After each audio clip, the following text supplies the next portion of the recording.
다음 주일은 맥주 감사 주일로 지킵니다. 감사 절기를 준비하면서 감사에 대한 말씀을 오늘 여러분과 함께 나누고자 합니다. 2018년도 어느덧 반이 지났습니다. 기쁘고 즐거운 일들도 있으셨을 것이고 또 눈물 나고 아픈 기억들도 있으실 겁니다. 그리고 어쩌면 지금도 여전히 힘든 시간을 보내고 계신 분도 계실 겁니다. 바라기는 그 어떤 상황 속에서도 감사할 수 있는 믿음의 사람들이 되시기를 축복합니다. 말씀을 시작하기에 앞서 웃긴 짧은 영상 하나를 준비했습니다. 오래전 개그 콘서트라는 프로그램에서 진행되었던 감사합니다라는 코너인데요. 인상적인 것은 여러분 기억나실지 모르겠는데요. 시작 멘트가 세상 모든 것에 감사합니다라는 멘트로 시작합니다. 세상 모든 것에 감사합니다. 저는 이 말이 너무 인상적이었습니다. 기쁘고 좋은 일로 인해서 감사하는 것이 아니라 그냥 모든 것이 다 감사하다는 겁니다. 심지어 화장실에 휴지가 없는데 그때 흰색 면 양말을 신고 와서 감사하다고, 또 더군다나 탄력이 좋아서 넉넉하게 쓸 수 있어서 감사하다고. 이러면 이게 뭔지 다 아시죠? 시침이 떼고 계셔도 다 알고 있는 거 알고 있습니다. 어찌 보면 감사하기보다는 짜증나고 화날 만한 상황인데 감사하다고 합니다. 영상을 보고 한참 웃고 난 뒤에 뭔가 가슴 뭉클한 것이 있었습니다. 그것은 바로 진정한 감사란 어떤 것이냐, 모든 것에 대해서 감사하는 겁니다. 감사할 만한 상황에서 감사하는 것은 감사하려고 애쓰지 않아도 감사할 수 있습니다. 그러나 아프고 눈물 나고 원망스러운 상황에서 감사하는 것은 오직 믿음으로만 할 수 있습니다. 말씀을 보면요, 오늘 말씀 4절 말씀 우리 같이 한번 읽도록 하겠습니다. 4절 말씀입니다. 하나님께서 지으신 모든 것이 선함에 감사함으로 받으면 버릴 것이 없나니. 아멘.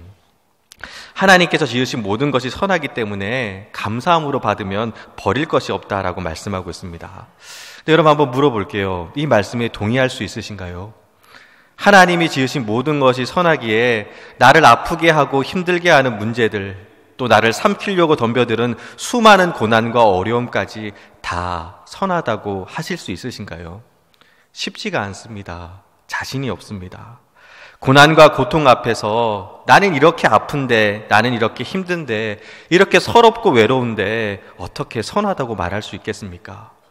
근데 여러분, 나를 힘들게 하고 아프게 하는 모든 것들을 선하게 만들 수 있는 놀라운 비결이 오늘 말씀에 담겨 있습니다. 그것이 무엇이냐? 감사함으로 그것을 받는 겁니다. 감사함으로 받을 때 나를 아프게 했고 힘들게 했던 모든 것들이 하나님의 선하심으로 바뀌게 됩니다. 신학교 시절 심리학 시간에 자신이 살면서 겪었던 일들 중에 가장 아프고 힘들었던 일 하나씩 조별로 정해서 조별로 나누는 시간이 있었습니다. 어릴 적 병으로 어머니를 잃어서 자기는 엄마라는 이름을 실컷 불러보는 게 소원이라는 친구도 있었고요.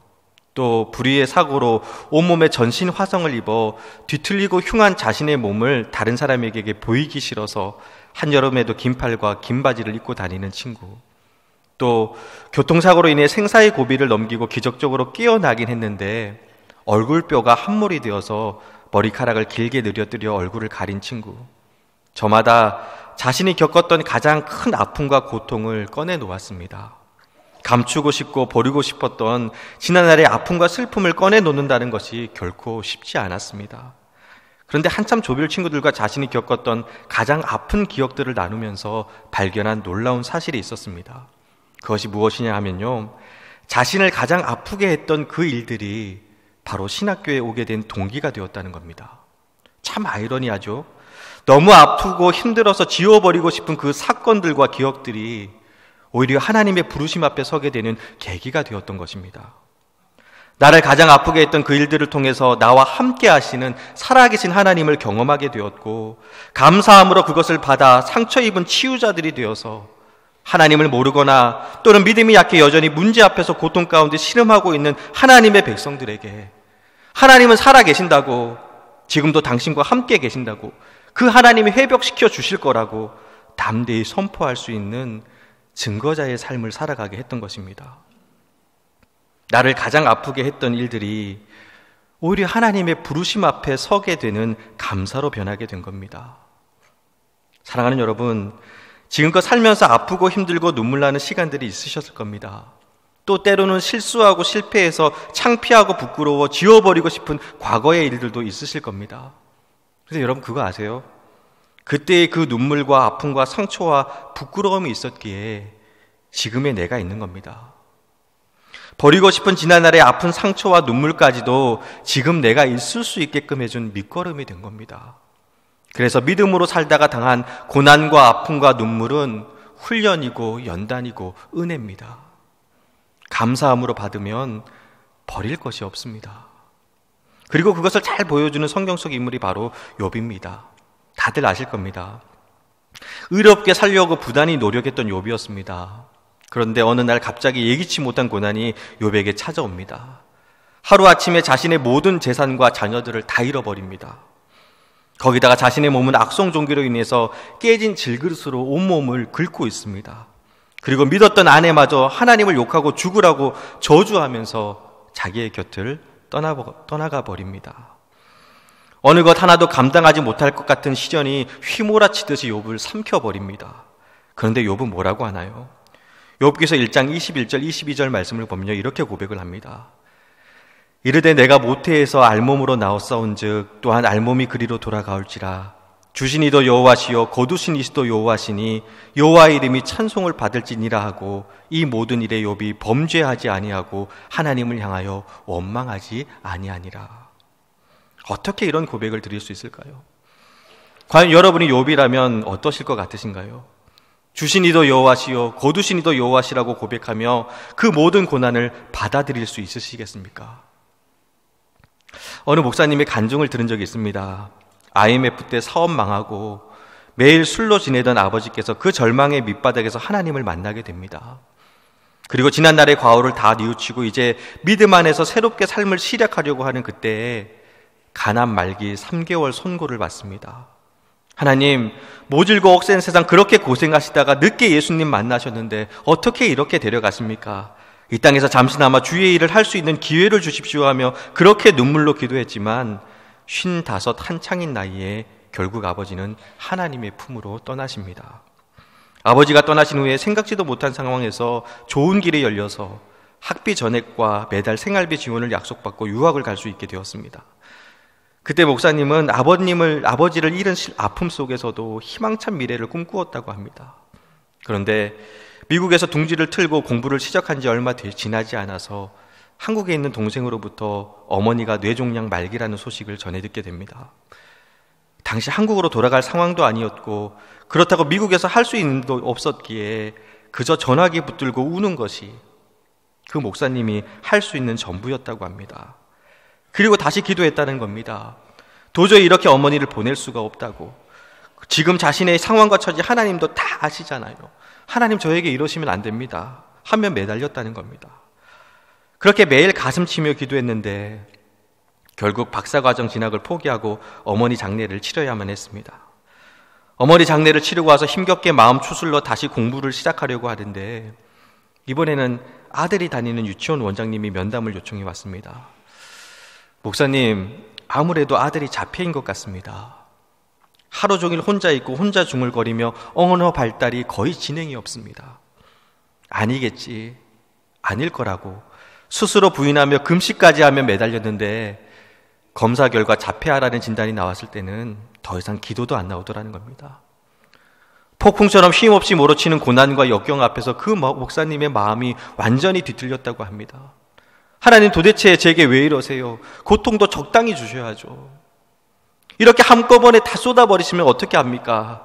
사람이 감당치 못할 시험 주시지 않는다면서요. 제가 감당할 수 있으리라 생각해서 준다는 소리 하지 마십시오.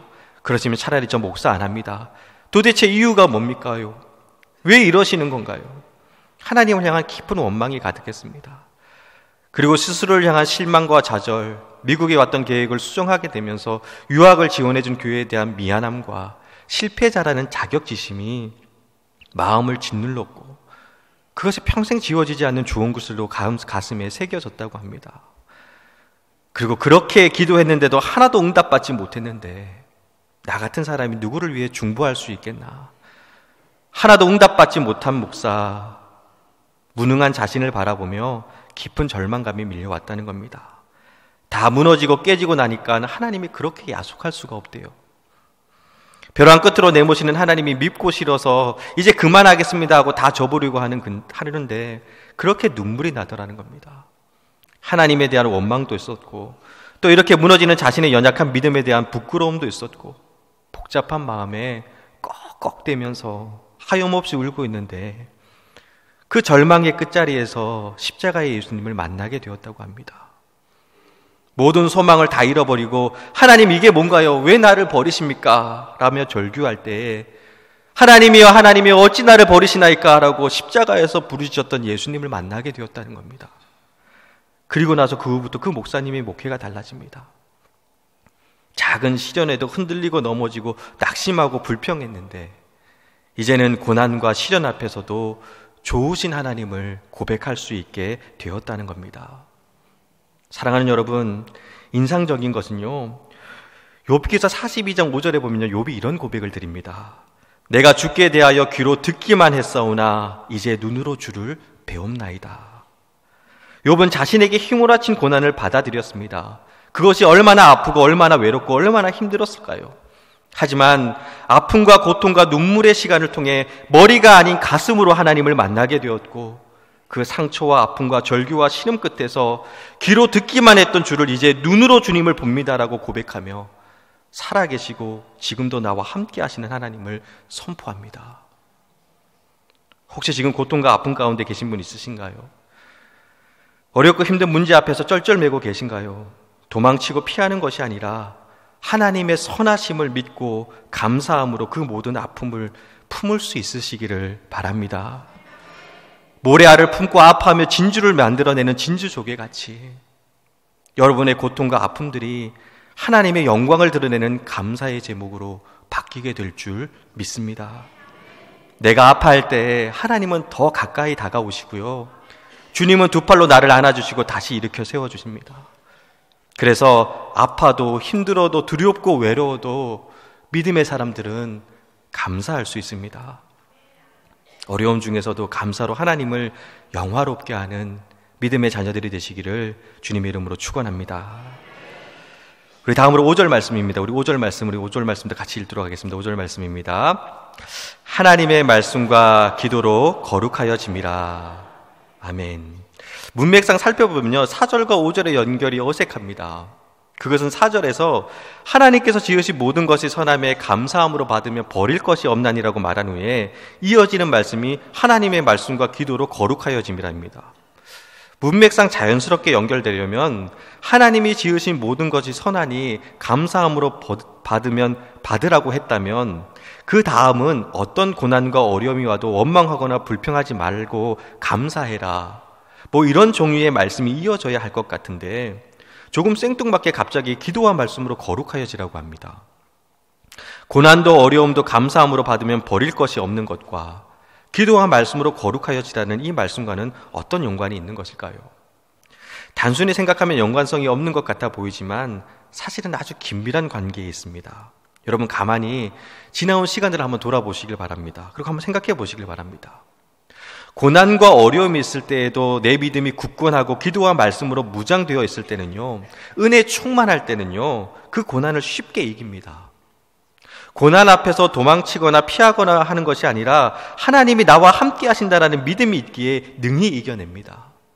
그런데 반대로 고난과 시련 앞에 있는데 내 믿음이 연약하여 원망과 불평이 가득하고 기도가 멈추고 말씀 앞에 의심이 생기면 작은 고난 앞에서도 무너지고 넘어집니다. 무슨 말이냐? 내 앞에 있는 고난과 역경 때문에 내가 낙심하고 무너지는 것이 아니라 기도의 단이 무너지고 예배의 감동이 사라져버리고 은혜를 잃어버리면, 곧 영적 침체에 빠지고 나면 작은 고난 앞에서도 맥없이 쓰러지게 됩니다. 즉 우리가 넘어지고 낙심하고 절망하는 가장 큰 이유는 고통과 시련과 어려움 때문이 아니라 우리가 기도와 말씀으로 거룩하지 못해서라는 겁니다. 고통이 문제가 아니라 믿음 없음이 문제입니다.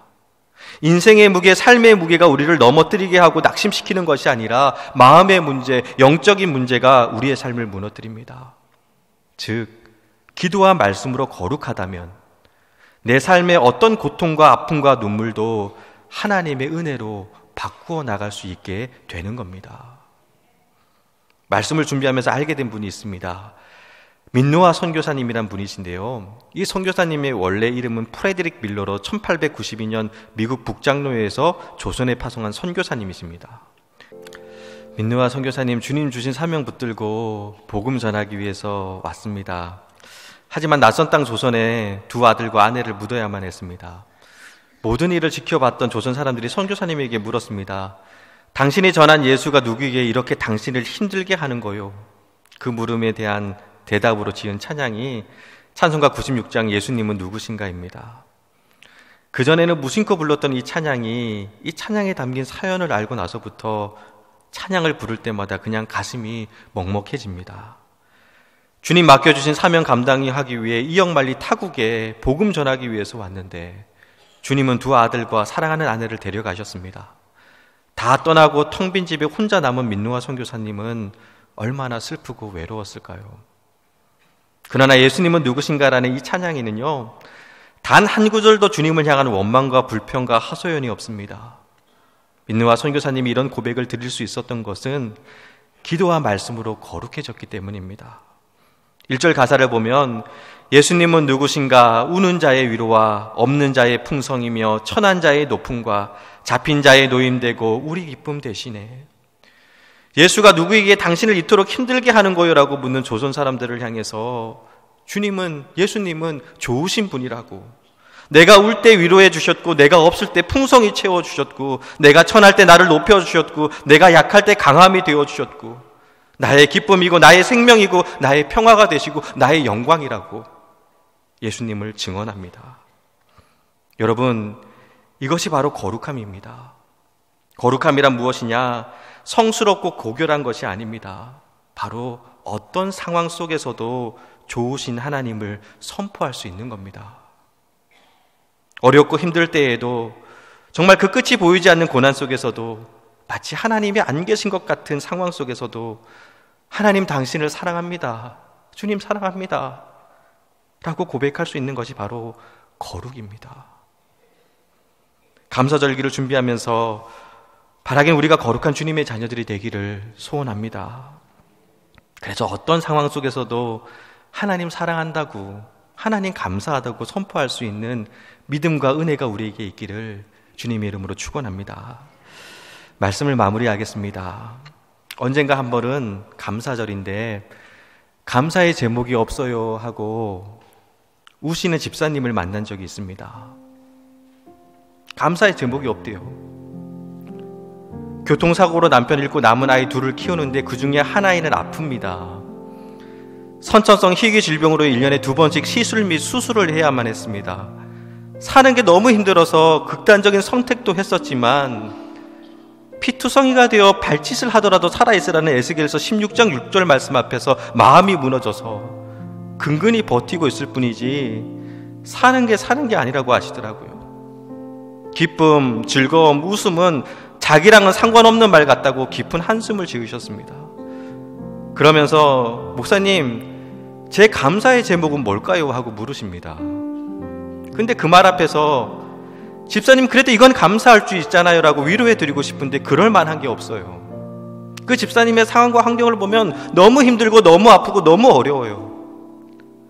당황해서 아무 말도 못하고 있자 엄마 그래도 기도할 수 있잖아 하며 6살 그 아픈 딸 녀석이 엄마 무릎 위에 와서 안깁니다. 고사리 같은 손에 주사바늘을 자국으로 여기저기 피멍이 들었는데 그 녀석이 그래도 엄마 기도할 수 있잖아 라고 합니다. 함께 간 권사님 한 분이 하나님께 뭐라고 기도해? 라고 묻자 이 녀석이 주저없이 치료받을 때 안 아프게 해달라고 기도한다고 하더라고요. 그래서 기도하고 치료받으면 안 아파? 하고 다시 묻자 치료받았을 때 아픈 기억이 나서 그런지 얼굴이 슬퍼지면서 아파요, 기도해도 많이 아파요 합니다.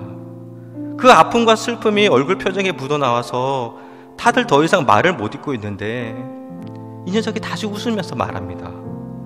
그래도 하나님이 좋아요. 치료받을 때는 너무 아파서 울기도 했지만 한 번도 하나님이 미운 적이 없어요. 그렇게 말합니다. 그 말에 거기 있는 사람들이 다 울었습니다. 그냥 예수님이 좋아요. 한 번도 하나님이 미운 적이 없어요. 그 아이의 말이 잊혀지지가 않습니다.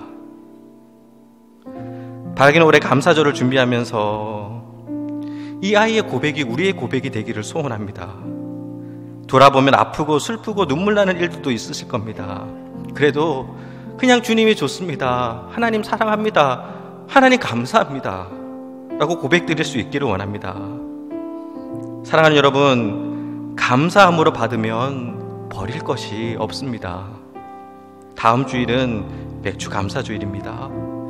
기쁘고 즐거웠던 일뿐만 아니라 아프고 눈물나고 힘들었던 일까지 다 감사할 수 있는 시간이 되기를 원합니다. 온 가족이 함께 예배의 자리에 참석해 서로를 향해 감사를 고백하고 또 정성껏 예물도 준비하셔서 모든 것에 감사하는 풍성한 절기가 되기를 주님의 이름으로 축원합니다.